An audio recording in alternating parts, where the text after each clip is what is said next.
Good morning बच्चों। बेटा आज जो हमारा नेक्स्ट टॉपिक है वो है magnetic field strength eight A point on equatorial line of bar magnet. Bar magnet मतलब मैग्नेटिक डाइपोल के इक्वेटोरियल लाइन पे हमने मैग्नेटिक फील्ड कैलकुलेट करनी है एट एनी पॉइंट। ठीक है, जैसे हमने एक्सिस लाइन पे कैलकुलेट वैसे बेटा, तो वैसे हमने कंसीडर किया बेटा 2L is the magnetic length of a magnet whose each pole strength is m। उसकी जो पोल स्ट्रेंथ है दोनों पोल की वो इक्वल होती है, वो m है, लेकिन अनलाइक नेचर होते हैं, m है। ठीक है, और जो मैग्नेटिक डाइपोलमेंट है m is equal to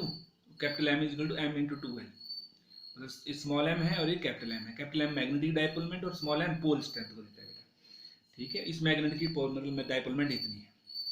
let us calculate the magnetic field at point P। ये इक्वेटोरियल लाइन है बेटा, आपको पता है, जो नॉर्थ साउथ जो एक्सिस लाइन के ऊपर परपेंडिकुलर कहाँ से पास होती है बेटा, सेंटर से। तो मान लो ये ओपी लाइन है, ऐसे नीचे भी बना सकते हैं ऐसे ऊपर को, तो हमने पी पॉइंट कंसीडर कर लिया on equatorial line of this magnet such that OP जो ओ सेंटर से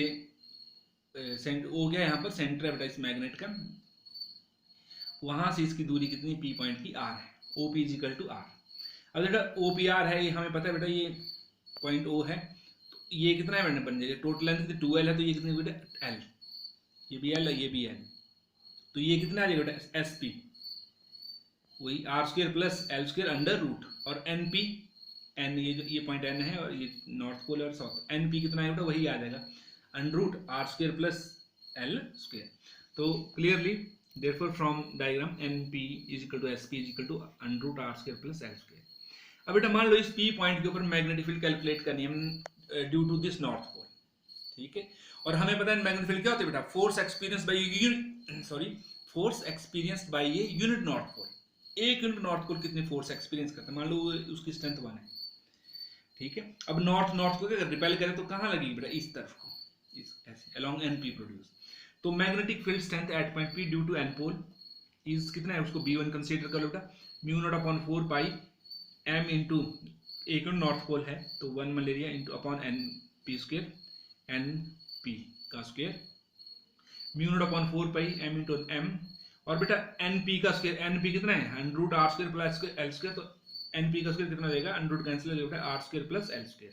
और ये कहाँ एक्ट करिए अलोंग NP प्रोड्यूस्ड, NP को आगे बढ़ाएंगे तो उस तरफ को एक्ट करिए बेटा B1। ठीक है, और इसको मान लो कौन रिप्रेजेंट कर रहा है, PA। क्लियर। अब बेटा उसी तरह से magnetic field strength at P due to south pole. अभी साउथ पोल के कारण यहाँ पर कितनी मैग्नेटिक फील्ड होगी, वही force experience by unit north pole. अब एक यूनिट नॉर्थ पोल के फोर्स कहाँ लगेगा साउथ पोल के कारण, वो उसको अपनी ओर खींचेगा, तो B2 की डायरेक्शन होगी इस तरह इधर को बेटा अलोंग PS, जिसको PC रिप्रेजेंट कर रहा है। ठीक है, और मैग्नीट्यूड कितना आएगा बेटा, वही कितना, जो magnetic field strength at point P due to S pole is B2 equal mu not upon 4 पे M इंटू 1 SP स्क्र, और SP तो उतना ही बेटा under root L square plus R square plus L square, तो कितना बन जाएगा mu not upon 4 pi M into 1 M SP को R square plus L square, और ये कहाँ करेगा अलोंग P से S की ओर। अब ध्यान दो बेटा, डायरेक्शन को भूल जाओ, देखो B1 कितना है म्यू नॉट अपॉन 4 पे M upon under root, sorry under root नहीं R square plus L square, और B2 भी कितना है बेटा उतना ही है, B1 और B2 क्या है सेम है। अब ध्यान दो बेटा, मान लो ये एंगल थीटा है, ये थीटा है, और ये PX बेटा क्या ले लिया हमने, NS के पैरेलल लाइन ले ली हमने। ठीक है, अब ध्यान दो बेटा, जो ये थीटा, तो दिस इज आल्सो थीटा, ये पैरेलल है बेटा, तो ये और ये एंगल भी क्या होंगे बराबर, ये कॉरस्पॉन्डिंग एंगल और ये दोनों अल्टरनेट एंगल, और ये दोनों बराबर क्यों होंगे, क्योंकि ये और ये साइड क्या है बराबर है, तो ये थीटा, तो दिस इज आल्सो थीटा, तो मतलब दोनों ही बेटा क्या होंगे थीटा होंगे, और PX क्या है पैरेलल टू NS है लाइन ली। बेटा B1 को भी रिजॉल्व कर सकते हैं दो कंपोनेंट में, एक इधर को B1 थीटा के साथ कौन सा कंपोनेंट है बेटा B1 cos ऑफ थीटा, और इधर को कौन सा है बेटा B1 sin थीटा। वैसे बेटा B2 इधर को है, तो इधर को कौन सा कंपोनेंट आएगा थीटा के साथ B2 cos ऑफ थीटा, और इस साइड को कौन सा आएगा बेटा B2 sin थीटा। अब ध्यान दो बेटा, B1 और B2 बराबर है, तो ये जो B1 sin थीटा और B2 sin थीटा क्या होंगे इक्वल एंड अपोजिट, और आपस में क्या कैंसिल आउट हो जाएंगे,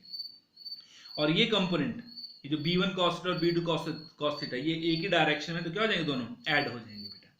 ठीक है, तो वही बेटा as B1 and B1 is equal to B2, और साथ में their component B1 sin theta along OP,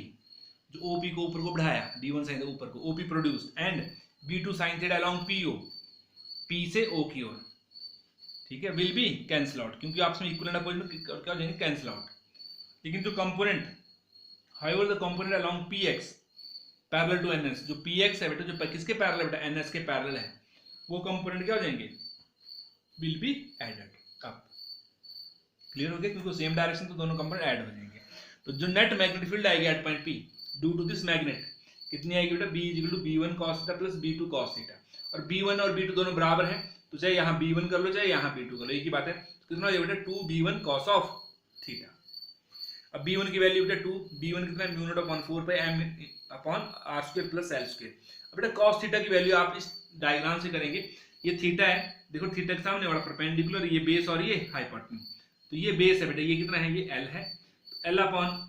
S P या एल अपॉन एन पी, दोनों की वैल्यू सेम है, तो एल अपॉन ये कितनी है R square plus under root R square plus L square, तो ये आ गया बेटा कॉस थीटा की वैल्यू एल अपॉन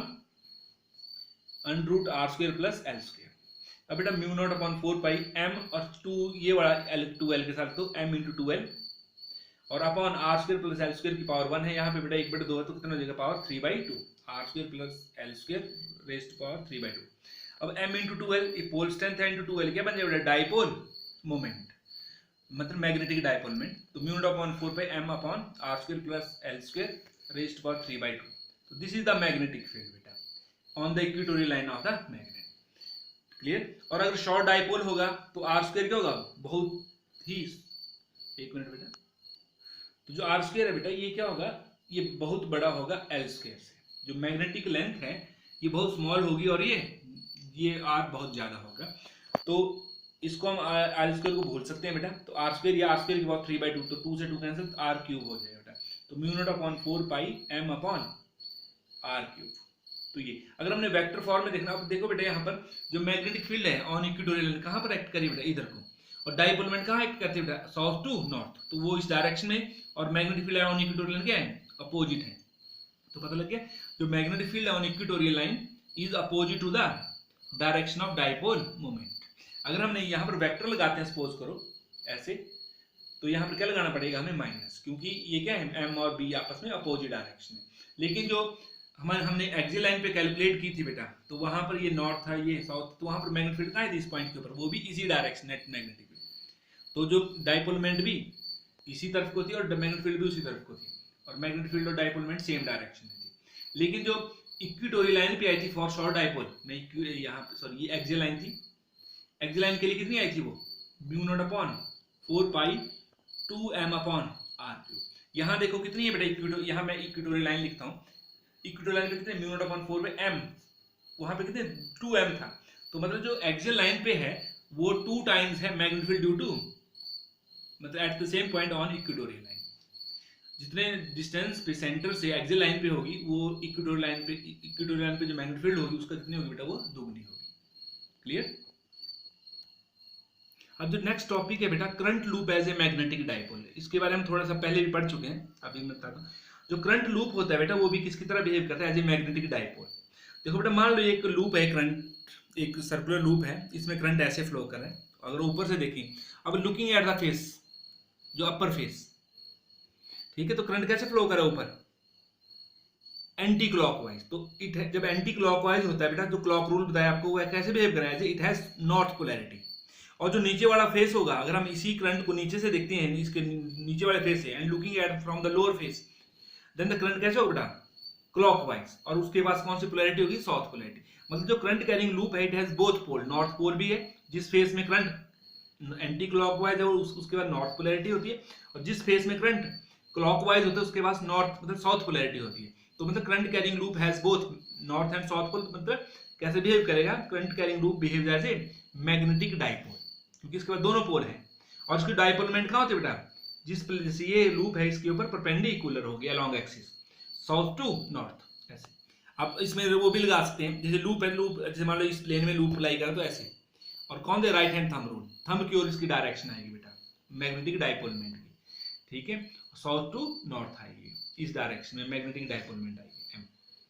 तो अब जो मैग्नेटिक डाइपोल मोमेंट है वो किसके ऊपर डिपेंड करती है कि इसमें करंट कितना फ्लो कर रहा है, मान लो आई करंट फ्लो कर रहा है और इसका एरिया कितना मान लो बेटा लूप का ए है, तो जो मैग्नेटिक डाइपोल मोमेंट है of a current carrying loop is directly proportional to current flowing through it, कितना करंट जितना ज्यादा होगा उतनी मैग्नेटिक डाइपोल मोमेंट भी ज्यादा होगी। Area of the loop, area ज्यादा होगा तो मैग्नेटिक डाइपोल मोमेंट भी ज्यादा होगी। On combining these two, m is proportional to I into a, m is equal to KIA, K is constant of proportionality। और बेटा हम I, A और m की जो वैल्यू है इस तरह से चूज करते हैं कि K की वैल्यू कितनी है 1। अगर हम यूनिट मैग्नेटिक डाइपोल में डिफाइन करते हैं कि जब करंट 1 है और एरिया 1 है तो K m भी कितना है 1 है, तो K की वैल्यू कितनी है बेटा, if m is equal to 1, I is equal to 1 and K I A is equal to 1, then K की वैल्यू कितनी आएगी बेटा 1, तो K 1 है तो m is equal to I A। ठीक है, तो अगर एक जैसे ये लूप है इसमें एक टर्न है तो इसमें कितना करंट फ्लो कर रहा है और इसका एरिया कितना है। ठीक है, तो वो इन करंट और एरिया का जो प्रोडक्ट होता है that is magnetic dipole moment. और अगर इसमें मान लो एक टर्न क्या मतलब बहुत सारे टर्न है, अगर 2 टर्न होंगे तो कितना आएगा 2IA, 3 टर्न होंगे तो 3IA, अगर n टर्न है बेटा if coil has n turn capital N कितना आ जाएगा NIA n। ठीक है, एक लूप में I करंट तो n लूप में कितना NI, इसको बोलते हैं एम्पियर टर्न्स, और A क्या बेटा area of the each turn each loop. ठीक है, तो जो मैग्नेटिक डाइपोल मोमेंट होती है किसी भी लूप की वो क्या होता है product of number of ampere turns and area of the loop, area of the loop. और इसके जो यूनिट आते हैं बेटा कितना आते हैं, करंट का एम्पियर होते हैं और एरिया के मीटर स्क्वायर, तो एम्पियर मीटर स्क्वायर जो डाइपोल मोमेंट के यूनिट होते हैं मैग्नेटिक डाइपोल मोमेंट के एम्पियर मीटर स्क्वायर। मान लो बेटा जो लूप है उसमें n नंबर ऑफ टर्न्स 1 है और करंट भी कितना है बेटा, मान लो 1 एम्पियर करंट फ्लो कर और एरिया कितना है उसका 1 मीटर स्क्वायर, तो इसकी जो डाइपोल मोमेंट आएगी कितनी आएगी 1 एम्पियर मीटर स्क्वायर। तो इसको कैसे डिफाइन करेंगे आप 1 एम्पियर मीटर स्क्वायर के, तो 1 ampere metre square is the magnetic dipole moment of 1 turn of the loop. ठीक है, this 1 turn of the loop of area 1 metre square. ठीक है, carrying a current of 1 ampere, कितना current carrying current of 1 ampere, तो उसकी dipole moment को क्या बोलेंगे बेटा 1 एम्पियर मीटर स्क्वायर। तो ये था बेटा current loop as a magnetic dipole, और इसकी जो डाइपोल मोमेंट होती है कितनी होती है NIA, number of ampere turns into area. ठीक है, ओके बेटा, थैंक यू।